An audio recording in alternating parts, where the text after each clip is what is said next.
ধরা খেয়েছিলেন একটা মেয়ের গাড়িতে, বোধহয় আপনার 4 জন ফ্রেন্ড। তোমাকে কি আজকের এই প্রোগ্রামগুলোর জন্য মানে তুমি সব নিয়ে আসবা?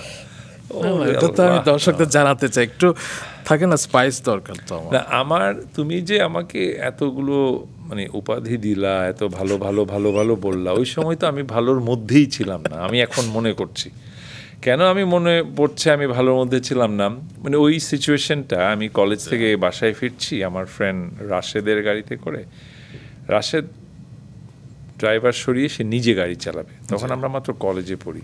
আমি শিওর ওই সময় লাইসেন্সও ছিল না, মানে ওই বয়সে থাকার কথা না। আমিও উঠে বসলাম, ফ্রেন্ড গাড়ি চালাচ্ছি, এটা আমার জন্য একটা বিশাল ব্যাপার আর কি, তাই না? ছোট বয়সে আর কি। গাড়ি চালাতে গিয়ে হঠাৎ করে আমরা কোনো একটা জায়গায় গাড়িটা থামিয়েছি, কিন্তু আমি আসলে বুঝতে পারিনি সেই গাড়িটা নিয়ে কী করছে। সে অনেক রাফ গাড়ি চালাতো। দেন হঠাৎ করে পার্কিং থেকে হঠাৎ সে পিক আপ নিয়ে অনেক জোরে গাড়িটা মেইন রোডে উঠতে গিয়ে একটা গাড়িতে টোকা লাগলো, মানে একটু লেগে গেল। আমি ওটা বুঝতে পারিনি, পরে দেখলাম যে গাড়িটা লাগলো সে গাড়িটা আমাদেরকে চেজ করলো, আমাদেরকে আটকালো, এবং আই ওয়াজ সো স্ক্যার্ড। আমি একটু এইসব ব্যাপারে ভীতু ছিলাম, আমি জানালাম তোমাকে।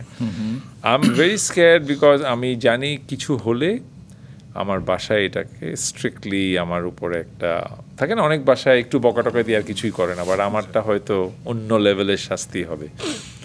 তো আমি গাড়িতে চুপ করে বসে থাকলাম, দেখলাম যে ড্রাইভার এসে আমার ফ্রেন্ডের গাড়ি থেকে ওর ড্রাইভিং কারের কি খুলে নিয়ে এসে চলে যাচ্ছে।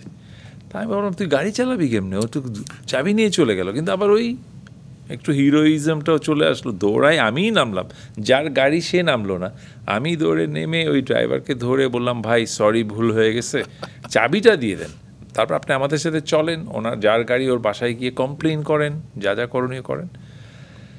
দেন সে সেটা করলো না, কিন্তু যেটা করলো, গাড়িতে আমাদের স্কুলে যেই মেয়েটা ছিল ওই গাড়িতে, যার গাড়িতে ওটা একটা মেয়ে, আমাদের একজন জুনিয়র স্কুলমেটের গাড়ি ছিল, সে পরদিন সকালে স্কুলে এসেই কমপ্লেন করলো। গাড়িতে আমরা 4 জন ছিলাম, আমার নামটা দিল। তো আমার কাছে মানে এখনের সময় আমি কি বলবো, দ্য হিরো ওয়াজ ভিলেন। মানে সবাই হিরোরা বসে থাকলো, আমাকে ভিলেন বানানো। পরদিন আমার বাসায় কল গেল, আমার গার্জিয়ান আসলো কলেজে, যা হয় এই আর কি, ওয়ার্নিং দিস দ্যাট। মানে tragedy of my life my friend.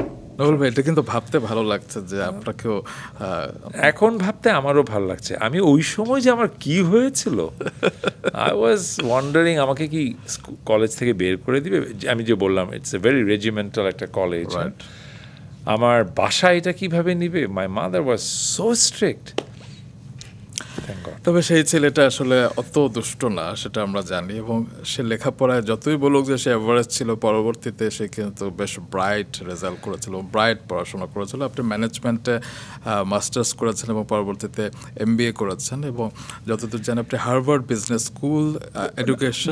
MBAটা আমি আমাদের ভিক্টোরিয়া ইউনিভার্সিটি থেকে করেছি, বাট হার্ভার্ডে আমি একটা অফিস থেকে একটা কোর্স, লিডারশিপ প্রোগ্রাম করেছি।